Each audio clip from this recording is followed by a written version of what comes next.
Friends, आप सभी का हमारे यूट्यूब चैनल पर स्वागत है। तो आज से हम स्टार्ट करने वाले हैं सहायक अध्यापक परीक्षा यानी कि सुपर टेट के लिए यूपी के सुपर एग्ज़ाम के लिए पूरा कंटेंट लेकर हम हाजिर हो चुके हैं। तो जैसा कि आप सभी को पता भी लग गया होगा कि यूपी में बहुत बड़ी भर्ती होने वाली है, शिक्षक भर्ती बहुत बड़ी होने वाली है। तो आप सभी के लिए ये खुशखबरी भी है और एक बहुत बड़ी बात भी है कि बहुत टाइम बाद आपकी वैकेंसी आ रही है, तो कंपटीशन भी जो रहेगा वो आपका हाई रहेगा। तो इसी को लेकर हम ये वीडियोस आपका फ्री कंटेंट सुपर टेट का स्टार्ट हो गए हैं, क्योंकि सरकार ने तो वैसे सुप्रीम कोर्ट ने आदेश दिया है कि पिछले 3 महीने के अंदर अंदर आपकी ये वैकेंसी कंप्लीट करानी है।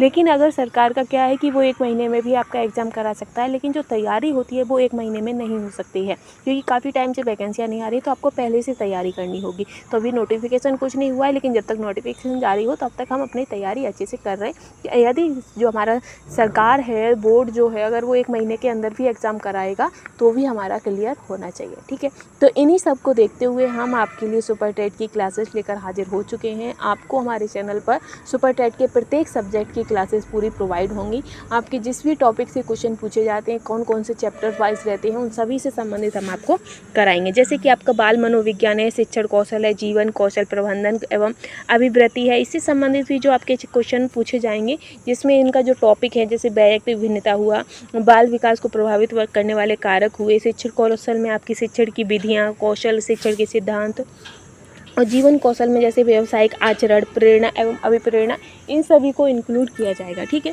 तो चलिए हम स्टार्ट करेंगे। फ्रेंड्स, आपने देख लिया है कि पूरा जो टॉपिक वाइज हम आपको पूरा कंप्लीट कराएंगे। ठीक है, और लास्ट में इसकी जो 18 और 19 का जो एग्ज़ाम है, 18 और 19 के एग्ज़ाम्स में जो क्वेश्चन आंसर आए हैं वो भी हम आपको कराएंगे। आज जो आपका टॉपिक रहेगा, इसमें जो टॉपिक रहेगा आपका तो वो आपका बाल मनोविज्ञान में वैयक्तिक भिन्नता।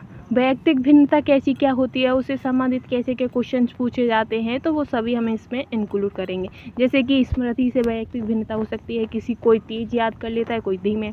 तो इसके संबंधित जितने भी आपके विस्मृति क्या होती है, कल्पना क्या होती है, कल्पना के प्रकार कितने होते हैं, ड्राइवर का वर्गीकरण, इन सभी को हम आपको कराने वाले हैं। ठीक है, तो चलिए स्टार्ट करते हैं। हम पहले पॉइंट पर सीधे चलेंगे।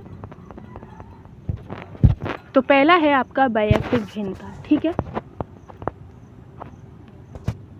वैयक्तिक भिन्नता में क्या है कि प्रकृति का नियम है कि संपूर्ण संसार में कोई भी 2 व्यक्ति पूर्णतः एक जैसे नहीं हो सकते, उनमें कुछ न कुछ भिन्नता अवश्य होगी। यानी कि हमारा ये पूरा जो विश्व है, विश्व में चाहे कोई भी हो, चाहे जानवर हो, चाहे मनुष्य, कोई भी हो, लेकिन वो पूरी तरीके से सेम नहीं हो सकते हैं। हो सकते हैं उनमें कोई ना कोई भिन्नता जरूर होगी।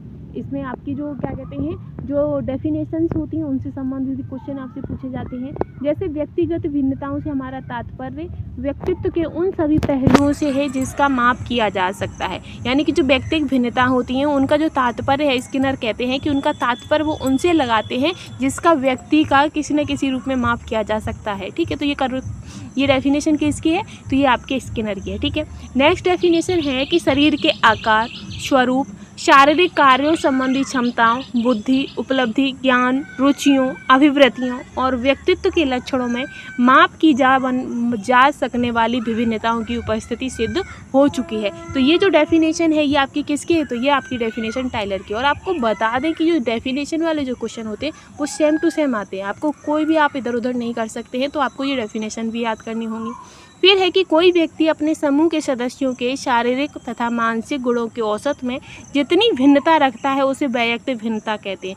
थोड़ी बहुत तो भिन्नता होगी, और ये कथन आपका है जेम्स ट्रेवर का। ठीक है, अब भिन्नताओं के प्रकार, यानी कि किसी भी व्यक्ति में कैसी कैसी भिन्नताएं हो सकती हैं, तो बुद्धि स्तर पर आधारित भिन्नताएं हो सकती हैं, शारीरिक विकास में भिन्नताएं हो सकती हैं, उपलब्धि में भिन्नता, अभिवृत्ति में भिन्नताएं, व्यक्तित्व में, गत्यात्मक में, और आपकी लिंग विभिन्नता, जाति या राष्ट्र संबंधी विभिन्नता, सामाजिक विभिन्नता, संवेगात्मक, विशिष्ट योग्यताओं से संबंधित विभिन्नताएं। तो ये इतनी सारी विभिन्नताएं हैं जो आपकी किसी न किसी हर व्यक्ति में पाई जाती हैं। ठीक है, अब आगे हम देखेंगे कि शारीरिक भिन्नता क्षेत्र कैसे। तो शारीरिक विभिन्नता, गत्यात्मक योग्यता, मानसिक में आता बुद्धि भिन्नता, उपलब्धि, अभिक्षमता, विशिष्ट योग्यता, संवेगात्मक क्षेत्र में आपके जैसे कि आपको हमने बता दिया कि आपकी संवेद, मानसिक में आपकी बुद्धि, उपलब्धि, अभिक्षमता, विशिष्ट योग्यता, संवेगात्मक, सीधा कहें तो इतना कि हर पॉइंट पे आपकी भिन्नताएं हैं। अभिवृत्तियों में, रुचियों में, संवेगात्मक में, सामाजिक में, आदर्शों में, मूल्यों में, नैतिकता में, जातीय, राष्ट्रीय, आत्मधारणा,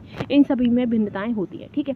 फिर है कि वैयक्तिक भिन्नताओं का शिक्षा में प्रभाव तथा महत्व। शिक्षा में कैसे उसका प्रभाव पड़ता है और उसका महत्व है, तो छात्रों का वर्गीकरण करने में, ठीक है, व्यक्तिगत शिक्षण में और साथ ही शिक्षण विधियों में, बालकों की रुचि में, कक्षा के आकार में, इन सभी में क्या होता है कि व्यक्तिगत भिन्नताओं को ध्यान में रखा जाता है, तभी ये कार्य किए जा सकते हैं।